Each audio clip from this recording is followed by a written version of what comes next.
All right. We are back for another Friday financial wrap up with Mr. Michael Zuber. How are you, Michael?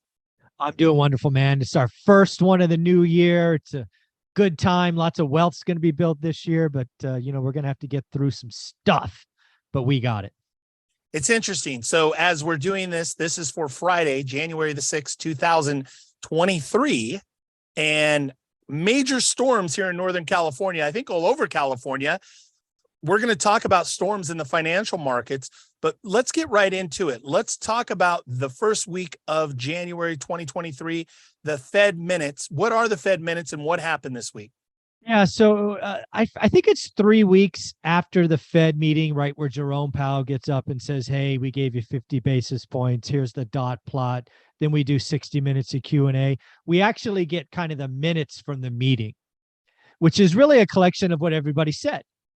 And we just got the meeting minutes for last meeting, and they were not very good, frankly. And what do I mean by that? Basically, the Fed was saying we've got to go higher. We got to stay there longer. There's no cut coming. In fact, the only thing, Ty, in the meeting minutes that could be perceived as good is they said the JOLTS report for November fell 500,000, so our rate increases may finally be having effect.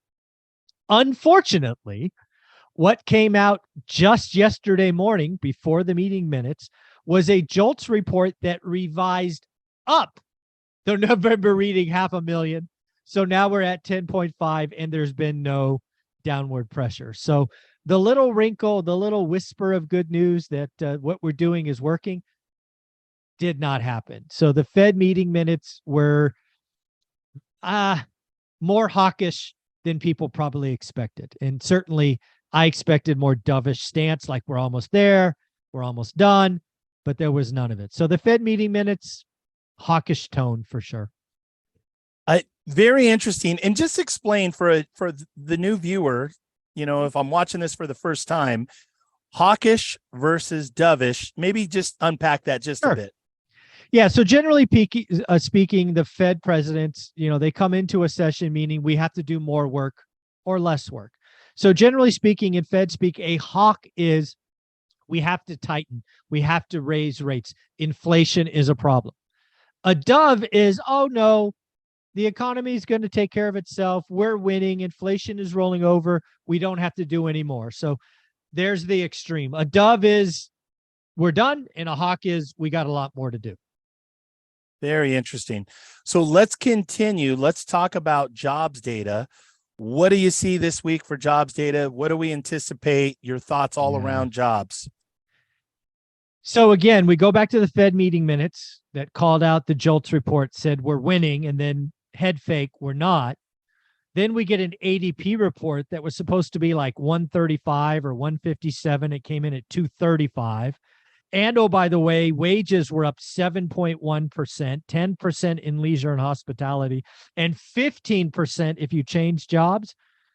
That is not what the Fed wants to see. The Fed is most concerned about a wage inflation spiral, a 7% increase in wages, private payrolls, which is ADP, is above inflation. So this is real inflation growth, not nominal. And I got to say, the Fed did not like that report. And we're going to get a couple more jobs indicators, and if they continue to be this aggressive, I will unfortunately have to change my opinion for the February 1st Fed meeting.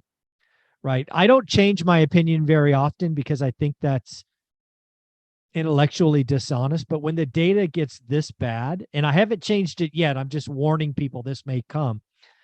Right now, my stance is we're going to get a 25 basis point hike, and we'll get another one in March, and then the Fed's done.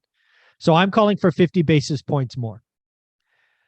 I believe if the jobs number continues to come in this strong, in specifically wages, we're going to get 50 basis points February 1st. Now, I'm not calling it yet.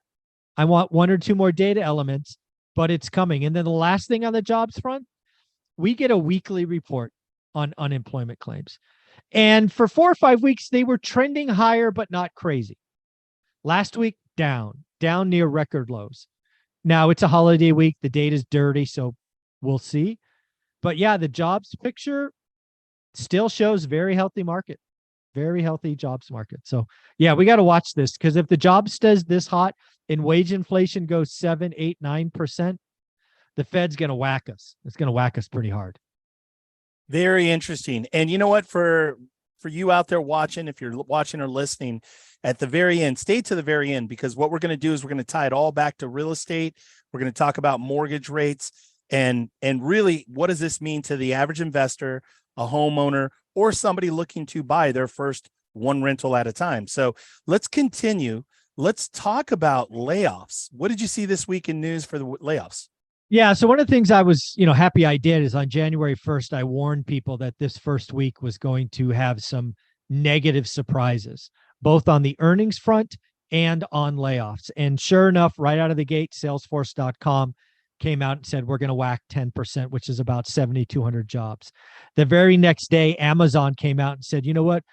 We were thinking about 10,000. Nope, we're going 17 or 18,000. Then we had Bed Bath and Beyond come out and say, we have a going concern, which is code for we're running out of cash. So again, I think it's going to be, we're going to get some negative surprises. I think the negative surprises continue next week. But again, tying this back to jobs, I think tech layoffs, without question, were at a record high in the second half of 2022, and they're continuing now. But what we're seeing is the arms race for tech talent is not leading to widespread long-term layoffs. People, at least thus far, and it could change on a dime, but thus far, are generally speaking finding jobs within 6 to 8 weeks, right? They're just not finding jobs at Amazon and Google. They're finding it at a second tier or third tier company. There was a arms race for talent, and it got all absorbed by the top 10 players. Now everybody else is getting some talent. So I think the economy will be stronger coming out of this. We actually may have more innovation coming out of this. But yeah, the layoffs will get headlines and it will scare people. But thus far, layoffs are being absorbed pretty quickly. So it's kind of interesting time. Very interesting. Very interesting. Something to keep an eye on. Let's talk about luxury housing. And I want to just say this too. In 3 decades that I've been doing this business, full time, my only real career that I've ever had as an adult, you've been one of the best people that I've seen that really defines the 3 segments of the market. Define what luxury housing is first, and then maybe talk about what's happening and what you've seen this week. Yeah, it really comes because we have these conversations all the time. So there is no one housing market, right? And I would argue, and this is why we're going to talk about this, not even in your buy box or your city, there's not one housing market. So to simplify it, what I ask everybody to do is think about their median home price. And we're just going to call it 400 grand because that's the median where I invest. The luxury market is 2x the median. So if your market's 400, luxury is anything above 800 grand list price. Move up is kind of 400 to 800, right? It's the median to the 200 or the 2x. And then everything below the median is first-time home buyer, generally speaking. So that's where I play. So again, do the math in your city. Our friend, somebody we both know and respect, Adrian Hernandez, was on my channel on Wednesday. And something we do every week is we talk about Orange County. And people can watch the video in real time. You see my face change because Adrian and I are talking about the luxury market in Orange County, which is between over 2 million bucks, right? Because average is median's $1 million, 2x is 2 million. There we go. Adrian is telling me about luxury housing stacking up. We're talking about days on market over 100 days. And we're starting to see record cancellations, meaning people withdraw. And also, Ty, we are starting to see some people that have to sell. He told me about an example of a property that has a solid comp 2 doors down. We're not talking half a mile away. We're talking 2 doors down, same street at 2.8 million. It was listed at 2.8 million. No offers. Seller needs to sell. They just took a $2.1 million offer. That's a 25% haircut because you have to sell. Again, I believe there is a mountain of pain coming in the luxury market. I want people to be reminded of something I started to do 90 days ago. I want to buy Park Place and Boardwalk in Fresno, California. So allow me to say this. If you have a listing in Fresno, California, over 800 grand, the seller needs to sell. I want you to hear me now. I will probably play list price if the seller gives me terms. I want to hold the property for the next 10 years minimum and ideally 30 years. Let's work out a deal where the seller gives me I get my terms, they get their price. And hear this, agents, I will bring 10% of whatever the price is to closing so you get paid. I want to make sure everybody wins. If you have a luxury property in my market of Fresno, California, I want to buy it, assuming I can get my terms. And be very clear, we need to work out terms where I can hold this as a rental. So I have to have cash flow. But again, I will pay the seller's price and I will bring 10% cash to the table so the agent gets paid. I think there's a real opportunity for some players to get luxury rentals in markets where I never looked at a luxury rental in Fresno. I just think there are some people that have to sell. Sometimes they're going to take a 25% haircut because they want cash, but maybe they'll work out terms with a guy like me and call it a day. So I think there's a lot of opportunity coming from luxury because of the disaster that is the luxury housing market across the country. It's kind of wild to think about. Spot on, Michael. So spot on. I'm watching buy boxes with price reductions left and right, and you can see everything that's luxury defined as 2x the median value. You see that stuff, price reductions, you see withdrawn cancels, you see all of that. It's just the beginning of it. I know, just the beginning. Yes. Just the beginning. Huge opportunity. So let's tie it all back with everything we talked about. I was on a conference call. I was on a Zoom last night with a really smart guy. I'll just name him Gary. Smart guy. He's been around in the industry. He's probably 5-10 years our senior. Been around the block. The guy knows the market. He was talking about 200 basis points, the Fed this year anticipation. I actually kind of not argued, but said, I don't think so. I think 25 basis points, a series of 25 basis points going forward. Obviously, that's changed a little bit. What is your thought on terminal rate? What is your thought on 200 basis points and what happens over, just your thought, just general thoughts on that? I want to make sure I understand the 200 because I hear people on both sides. Is he talking about 200 basis points up or is he talking about 200 basis point cut? Because that's a very different 200 basis points increases, and he was calling for 4 increases of 50 basis points going forward. Woo. Wow. Seems aggressive, right? Well, so let's just put that in context. So we're at 4.25 today, 4.25 to 4.5. I'll just say 4.25. So he's thinking the Fed gets to 6.25. If the Fed gets to 6.25, that means mortgage rates could probably be certainly mid 8s, maybe even 9. That would be bad. That would be bad. But let's play this out. Let's play devil's advocate. How would we do that? I mean, what would have to happen to get to? So first off, I clearly don't see it. I see 50 or 75. Just kind of frame a reference. Do you still believe that the terminal rate is plus or minus 5? Do you still see that? No, I haven't changed that. I have not changed that. So again, my call heading into today was we were going to go to 4.75 to 5% because the Fed does a range today. Yep. What I just shared earlier is if we get a couple more jobs number that are strong, we're going to go from 5 to 5.25. So I'm only adjusting a quarter point. Sure. Right. That's all I'm adjusting, even with a crazy jobs number. So in order for me to logically think we're going to get to 6.25, the job market has to be on fire. We have to have a job markets go down. Inflation has to turn around. Oil has to go to $150 a barrel. Food has to double. Rent has, so many things would have to go wrong that I don't know what Gary's thinking. I don't see it. I don't see it. Do you see it? No, I mean, inflation, No again, way. inflation is three components. The goods inflation is rolling over. Housing inflation, we know, is trending down, but will be felt in the middle of the year. And wage inflation is sticky and is a problem, but it's a 4% problem. It's not a 9% problem, right?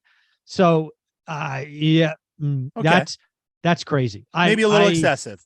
A little, come on, a I'm being little. polite. I'm being polite. Yeah, Okay. I mean, I have a hard time thinking we have 100 basis points left. Sure. Right? I could get there if I squint and stand on one leg, but 200 basis points?